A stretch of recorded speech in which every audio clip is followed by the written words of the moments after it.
तो दोस्तों आप लोग देख सकते हैं हमारे सकरी के पुरानी चिनारी रोड में लक्ष्य कोचिंग सेंटर अनु सर जी की तरफ से 12th का न्यू बैच स्टार्ट कर दिया गया है। तो जल्द से जल्द आएं और ज्वाइन करें। लक्ष्य कोचिंग सेंटर के बच्चों का इस बार का 12th का रिजल्ट बहुत ही अच्छा आया है, जो अनु सर के मन को खुश कर दिया है, जहां मिठाइयों का ढेर लगा है। लक्ष्य कोचिंग सेंटर में हर सप्ताह तक टेस्ट लिया जाता है और जो टॉप 10 के अंदर आता है उसको अनु सर जी की तरफ से पुरस्कार मिलता है।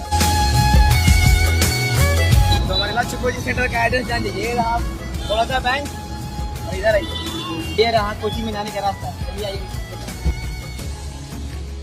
ये रहा हमारा अनु सर का लक्ष्य कोचिंग सेंटर। इन गर्दिशों के बादलों पे चढ़ के वक्त का गिरे पकड़ के पूछना है जीत का पता, जीत का पता।